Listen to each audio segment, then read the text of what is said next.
Hi, welcome to Neuroverse A podcast hosted by Clara. and Carolina, where we discuss all matters from neuroscience to philosophy and beyond. Today's episode is on sleep and memory, how sleep affects the memories that are created during our waking state. Interesting. So, how does sleep affect our memories? Okay, so first I have to say that sleep is a state of heightened vulnerability since we're offline and not aware of our surroundings. And so a really interesting question is, why does every animal sleep and why do we sleep for so long? Yeah. And one of the main proposed roles of sleep is a state in which we can consolidate our memories. And so it is thought that during sleep, memory traces that are created during the day can be strengthened, and also the networks are reorganized in a way that enables the formation of new connections, new associations and ideas, Yes. and the extraction of generalized features. As well as inference and insight, as well as problem solving. Yes, exactly. And so one thing that occurs is the reactivation of neuronal spatial temporal patterns Okay. that is thought to reinforce memory traces and stabilize them, as well as the coordination of activity between the hippocampus, which is considered to be the anatomical seat of memory in the brain, and the neocortex. And that enables memories to be essentially transferred for long-term storage. Okay. However, it's highly debated and controversial how this occurs, especially because there's also different forms of sleep. So there's rapid eye movement REM sleep, which is a lighter sleep state, and then there's non-rapid eye movement NREM or non-REM slow wave sleep, which is deep sleep, basically. And during these different states, it is thought that different processes can happen. Yeah. And so it's confusing to differentiate what occurs when. Can I say one thing? Yes, of course. So, yeah, I believe that enhanced cognitive performance has been linked with offline activity during both NREM and REM type of sleep. But from what I've read, it shows that they have a unique neurophysiological process that impacts cognition, perhaps in a way that doesn't occur when we're online. Yeah.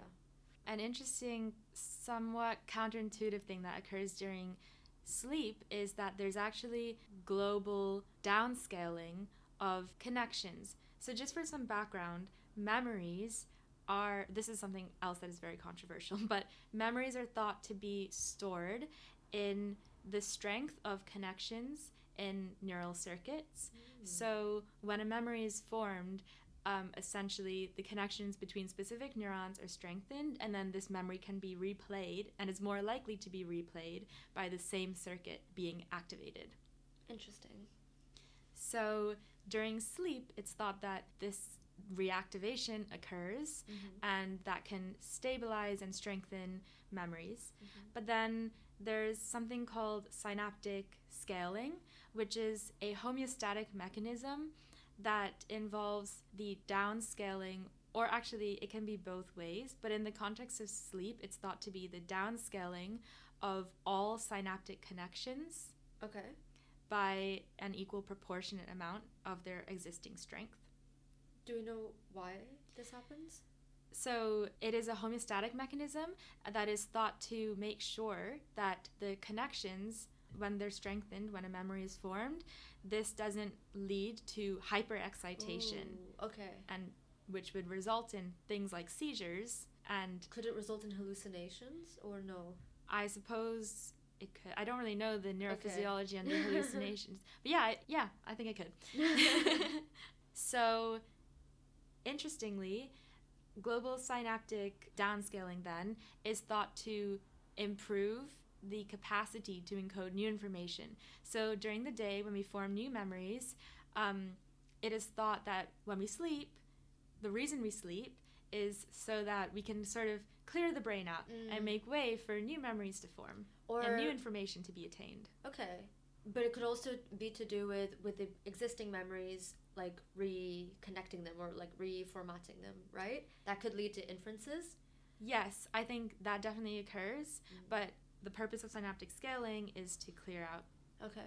to prevent this like hyper excitable state of the brain. Okay, yeah. But another important point linked to this is that it is also thought to selectively weaken connections that are already weak. So basically, the connections that aren't important. Or used as much. Exactly. So this is the interesting thing about sleep, that connections that are strong already are further strengthened, but connections that are weaker are completely weakened even more. It does sound like a cleanup mechanism. Yeah, I was going to say that again, and then I was thinking I already said this so many times. So, for example, really good neuroscientific evidence for this comes from a study that was done in 2017 that showed that at the level of the synapse, there was actually a decrease in the area of contact between the presynaptic terminal and the postsynaptic terminal during sleep compared to during wake. And this suggests then downscaling of the synaptic strength during sleep, because the synaptic strength is correlated usually to the size of it, structure function. Yes. And the shrinkage of this contact was only observed in the synapses that were already smaller to start with. So then this is evidence for weakening of already weak connections. Nice. Yeah. I was gonna ask how they measured the volume, but it makes sense that they meant that they looked at the strength of the sign. The size of it was used to infer the strength of it. Yeah. Yes. Yeah. So on the other hand, other studies have shown that already formed memories are reactivated. For example, they found that neurons that were selectively responsive to a visual cue during the waking state, when they recorded the same population during sleep, these were the same ones that were showing activity during sleep. So this is essentially like a replay of what you're visually experiencing during a wake state. You're then replaying it during sleep. Nice. Yeah. And also, not only in terms of visual information, but it's been shown that during sleep there's coordinated activation of both the hippocampus, which, as I said, is responsible for memory, and the amygdala, which is this tiny structure that is responsible for emotion. Such as fear and pleasure and, yeah. Exactly. So this suggests that any emotional associations we learn during the awake state are reinforced during sleep. Oh, wow. Yeah. Okay. So could a lack of sleep then lead to less of an emotional coupling to a specific memory? I think it could. I think it's also debated whether or not emotion is within a memory or if it's associated with a memory, Yeah. If emotion is part of the memory, then we could think of it in the sense that it's just replaying the memory, just the emotional part of the memory. Oh, okay, not the memory itself, or, just the emotions. Well, it's enforcing the emotional aspect of the memory. Okay, interesting. But depending on whether or not emotion is part of memory or associated alongside memory, then having no sleep could either decrease the emotional association or just the memory itself. Yeah. You get what I mean? Yeah, definitely. Yeah. And useful. You're like, how do I overcome my trauma? Yeah, how do I implement this? Oh, speaking of, a really cool study actually induced memories in mice. So they used a technique to stimulate brain activity during sleep in mice in order to artificially induce a reward association. Okay. So they were studying specific cells called place cells, which their activity encodes a specific location in space. And they recorded the activity of these place cells during the awake state in order to see which location they encode. Yeah. And then during sleep, they triggered rewarding stimulations when certain place cells, which they knew which location they encoded, were active. Mm-hmm. And so they stimulated a region known as the medial forebrain bundle Okay. while specific place cells were active, all while the mouse was asleep. Wow. In a way that didn't wake up the mouse. Okay. Yeah, and then miraculously, but also logically, which is like neuroscience. Science, yeah. Yeah. When the mouse woke up, they found that the mice spent longer in the location of this specific place cell that they chose to activate at the same time as the medial forebrain bundle activation. This is like so manipulative. Exactly, right? So it's like, wow, the potential for inducing new memories during sleep. Yeah. It always reminds me of the movie Eternal Sunshine of the Spotless Mind. Have you ever seen it? No. If any of our listeners have seen this movie, it's one of my favorite movies. It's so cool. It's like imagining a world in which memory erasure is possible. Okay. Yeah. I find something interesting that I'd like to point out. Maybe it sounds a bit redundant, but when you think of memories, there's this spatial temporal aspect of it. You can be in the same space but at a different time, and like, how does the brain know that it's a different time and not get confused about it? That's so true, because when we sleep, we have a sense of time. Do we have a sense of time? I'm not sure. We actually retain space and time During sleep. Don't you think time is a bit warped? Time is definitely warped, but as in space is also like retained, but it's imaginary, so it's not really like, it's not a physical space. It's like it's all like a replay of space, obviously. Oh my gosh. But wait. What? Wait, before we get into that, I just wanted to point out that so there's the spatial temporal aspect of a memory, so remembering what I did last week in the same location. Yes. But on top of that, there's then the emotional aspect of it that you associate with a memory. So it's like there's this like Y and I don't know, I see it as a Y and an X axis scale of like time and space, and then like maybe there's like a third plane, which is the emotion. Yeah. And so the Z axis, this aspect may be reorganization and new connections being formed rather than like the replay of old. Potentially. I just think it's interesting what would happen if you like decouple them, and whether or not it's possible to decouple them. I guess yeah. Oh yeah. So something else I wanted to talk about is rhythmic activity during sleep. Yeah. So brain waves are waves that are measured from electroencephalogram, and they are indicative of population activity throughout the brain. And it's used a lot to study sleep, because sleep is quite an inaccessible state, but this isn't a way to easily access brain activity because it can be recorded from outside the head. And one thing that was found is, so during non-REM sleep, in the cortex, slow oscillations occur, and this is coupled with something known as sleep spindles, which is, rather than being slow, low-frequency oscillations, they're high-frequency bursts.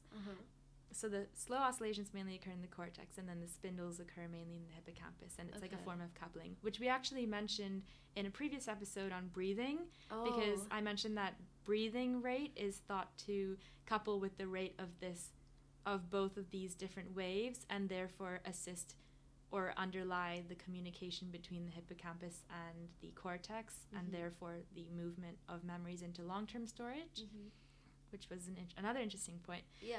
But yeah, so there's slow oscillations in sleep spindles, and then there's delta waves, which are slightly smaller than slow oscillations and also more local. But as they're quite difficult to differentiate from the slow oscillations on the recordings, they're usually just classed under the same class. Okay. But really interestingly, a study actually tried to differentiate these two waves, and they found that there are competing roles for the slow oscillations and the delta oscillations during memory consolidation versus forgetting. So essentially, one underlies consolidation of memories and the other underlies forgetting of memories, all during sleep. So it's like this balance between remembering and forgetting, and like I was speaking about earlier with the synaptic scaling, there's always like a strengthening but also a weakening that's generally like a clear out of the whole brain. So interesting. That definitely has parallels with the previous episode on breathing, where you also talked about how it's not like, how it's every time we take a breath and every time we exhale, that it's both increasing and decreasing. Yes, it's all cyclical. Yeah. Rather than one or the other, it's like two are always happening at the same time. It's all a balance as well. Exactly. Yeah. Oh, maybe breathing actually underlies this Oh my balance God. of memory and forgetting. There's got to be some like relationship between the two. That Yeah, we need to we study need to people tap who in. snore and don't breathe Oh my well God. during their sleep. But I just wanted to quickly, more specifically, explain what they found in the study. So they either silenced delta waves or the slow oscillations during sleep. And what did this show? So, sorry. First, they measured the activity of slow oscillations, delta waves, and sleep spindles. And they found that the rate at which the sleep spindles, so the bursts of activity, synchronizes with slow oscillations versus delta waves is different. And the best predictor of how well these animals, because they were doing the studies in rats, remembered a new skill after sleep was the rate at which the spindles synchronized with the slow oscillations relative to the delta waves. It's like a third level of complexity. Wow. So essentially the spindles lock to the different parts of the different oscillations, slow and delta. And then I feel like this is like an abstract painting. I'm just trying to imagine all of the different oscillations and like couplings. Yeah, I'm doing the same thing as I'm trying to explain it. So the slow oscillations and delta waves kind of compete to align with the spindles, which cognitively we can think of this as like remembering and forgetting and remembering and forgetting, and they're competing. But then you need to have like just the right balance so that the spindles lock to the slow oscillations relative to the delta waves, if that makes sense. Yeah. And an interesting point is that there's actually an increased prevalence. Okay, so the slow oscillations are thought to underlie remembering, whereas delta is thought to underlie forgetting. Okay. But you need both. Yeah. And this is a bit unrelated, but potentially very related, is that in dementia and in aging in general, there's actually an increased prevalence of delta waves. Okay. And so perhaps as we age, there is more forgetting happening during sleep, and this contributes to the memory loss. And because of the higher prevalence of delta, the sleep spindles are more likely to couple with the delta rather than the slow oscillations. And so, yeah, there's less memory, more forgetting, and yeah. That makes a lot of sense. Yeah. And they only were able to find this from actually differentiating slow oscillations from delta waves, which is not routinely done. So implications for future research. I wonder how it translates onto the molecular level. Yes. Well, the fact that the delta waves underlie the forgetting process, it may have something to do with the synaptic downscaling, the synaptic scaling homeostasis mechanism. Whereas the slow waves are more global. So, and this is all really speculative. Wow. Slow waves may help to reinforce that reactivation that strengthens existing memory traces. Yeah. And definitely, I would be interested to see how. I'm really interested as to how like brainwaves can be explained at the cellular or synaptic level. Because I think there's like this sort of divide with studying things at the cellular level and at the brainwave level. Yeah. Going a little bit beyond just memory consolidation and formation, I read this interesting paper about how sleep can facilitate inference from learned knowledge.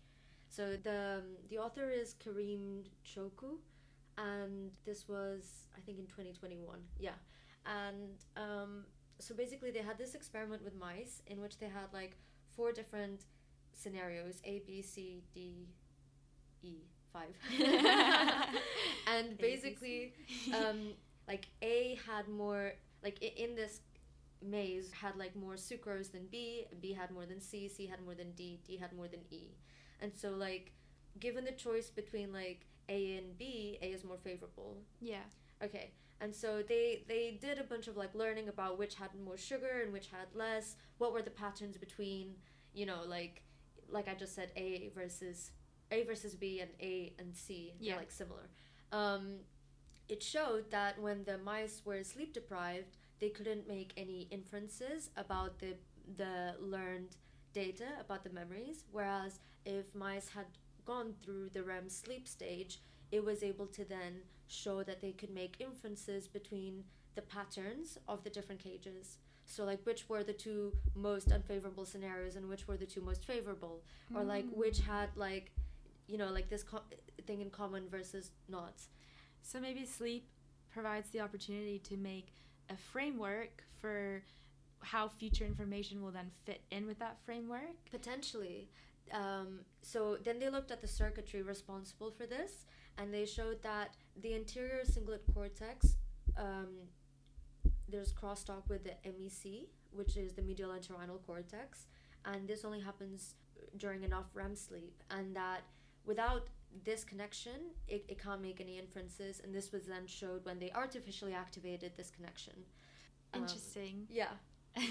I think it's fascinating. Fitting with your interest in the medial entorhinal cortex. Yeah, exactly. Which is upstream of the hippocampus. Exactly. Where memories are thought to be primarily stored. Mm-hmm. So during sleep, several related memories can be connected to construct a knowledge structure. And this allows for information to be inferred, and this capacity is not present online after learning. It's only present after offline post-learning. It doesn't really appear immediately after you've learned the task. You need to go through a sleep period. Which I definitely, well, first of all, imagining myself sleep deprived, I also wouldn't know or care which room has the most sugar. I wouldn't be able to infer that easily. Yes. And I also definitely, as we all probably do, have experienced like having the weirdest associations occur during my sleep. Like I'll wake up from a dream and be like, why was that and that in the same context? Thing? In the same space and time. So yeah, I think it's interesting how sleep is necessary for like memory formation and consolidation, as well as the fact that then that is a platform in order to then build on this scaffolding structure of like all of these related memories and connect them together, and I guess that's how knowledge then arises. Yeah. Yeah. Another thing to mention is, as I mainly talked about non-REM sleep and its role in synaptic downscaling, but contrastingly, in REM sleep, there's found to be a neurochemical composition that's more favoring plasticity. So during REM sleep, there's higher levels of acetylcholine, which functions in strengthening synapses, and there's also been found to be a local upregulation of plasticity related genes. So this may support local synaptic consolidation and also like maybe forming new connections that were just primed during our awake state, but then in sleep it's like, oh, let's test if this has actually strengthened. So on that note, we hope that you enjoyed today's episode, and we'd love to hear your thoughts on how important you think sleep is for memory. And if you notice that you form newer interesting connections once you've had a good night's sleep.